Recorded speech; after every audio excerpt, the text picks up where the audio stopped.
Good afternoon. Hello, I'm back again in this wonderful foundation to talk about a different subject today. Rather than discussing the iconography of paintings or this juicy subject matters, and we're going to talk about the actual back of paintings. Yes, you got it right, so not the front but the back of paintings, which for us art historians is really interesting. I have 3 pictures here, which are worth a ton of money, but we're going to treat them as objects today to show you how we treat paintings in the art historical world and how much information the back of a painting can give us.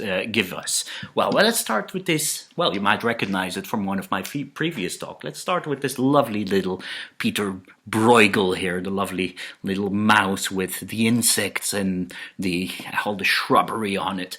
Let's turn it around, and it tells us so much about what it is. Well, we see a reflection now, but this is better.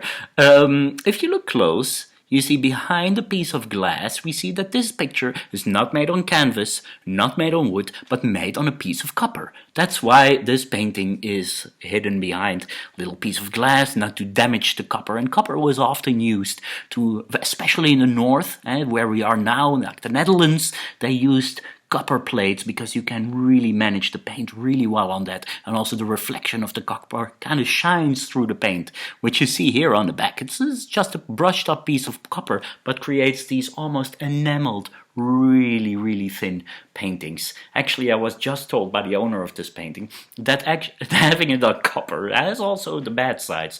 A few years ago, while hanging up this picture, the picture fell and it produced a little bump in the copper on the mouse. So under his snout, there's actually a little bump in the copper that has been meticulously restored. So this painting doesn't look like it was extremely damaged because it fell and the copper was damaged. So that's what the backside of paintings also tells us, the material on which it's painted. Also, the backside of paintings can tell us about the maker, right? And in this case, there's a lovely instance on this painting that we see here, a German portrait of a young lady, let's say approximately 1550s, a young lady. And in the beginning of this century, this picture was hailed as a beautiful portrait by the master of the 16th century, Hans Holbein. Hans Holbein, of course, was up there, and a big exhibition was organized of Hans Holbein in England,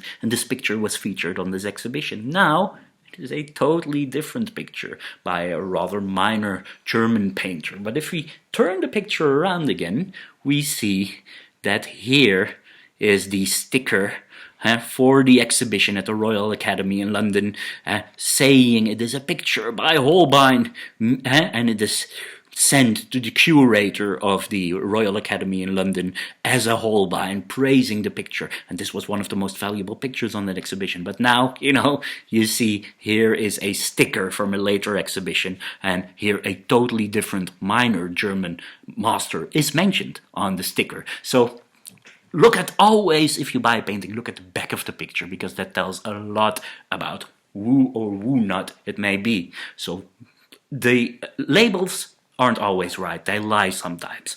But one of the nicest things that you can see from the backs of pictures, and that's the thing I love most, they're the passport of the picture.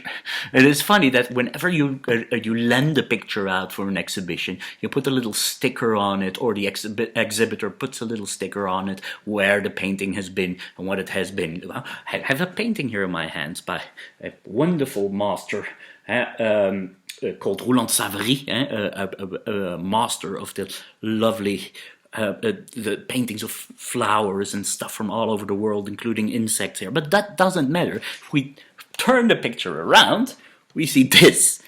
That's a hell of a passport, isn't it? So you see the picture has moved around quite extensively. We see labels from Philadelphia, from Rome, from London, from various places in the Netherlands. So if you turn the picture around, you not only see which material it's made of, and you see this is a panel painting, so the material, who made it, and where it has been.